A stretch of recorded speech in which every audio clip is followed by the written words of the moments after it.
Philippine National Police says minors as young as 12 years old allegedly experienced sexual abuse in the hands of Pastor Apollo Quiboloy. The PNP on Wednesday, September 11 says more individuals have surfaced and reported they have been victimized by Quiboloy. According to PNP Chief General Romel Marbel, these additional victims were referred to as Quiboloy's pastorals or his personal assistants.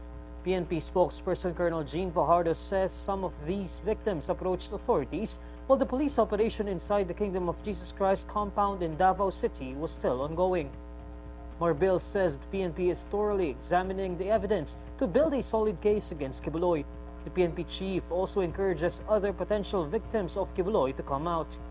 Okay, another interesting case with Quiboloy is, yes, he faces charges personally, but in the United States, for example, they actually imposed sanctions against Quiboloy, and at one point, I believe you can correct me, Secretary, with they started to hold his wealth, right? His properties. Yes. And the accusation in the US, the allegation is they would actually fool members into contributing, which would fund their lavish lifestyles. So ang tanong ngayon, what will happen to the KOJC compound in the Philippines? Who owns that? Right now, it is managed by former President Rodrigo Duterte. It is owned by the Corporation Soul, which in law is the personality behind the church. But it's called a Corporation Soul because that's what our legal system says. And well, we have filed cases relating to the bank accounts, properties of Pastor Quiboloy, but we have to pierce the veil of corporate fiction to be able to get to the KOJC compound and have it forfeited for the government. It's going to be another different case for that matter. That's interesting. So forfeiture is possible. Yes, yes.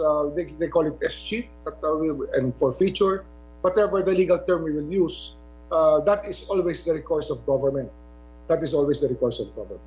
Oh. But at this point, can you actually order the closure of the compound?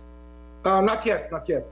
We have to take control of the compound for that matter. But of course, the compound is now the scene of a crime where the obstruction of justice was committed, where people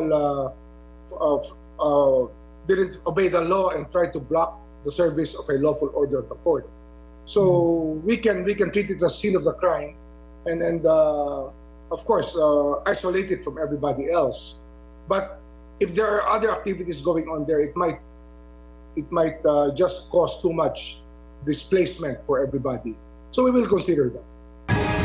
Pinag-aaralan na ng PNP kung may pananagutan si dating Pangulong Rodrigo Duterte matapos amining alam niya kung nasaan si Pastor Apollo Quiboloy na tinutugis ng pulisya.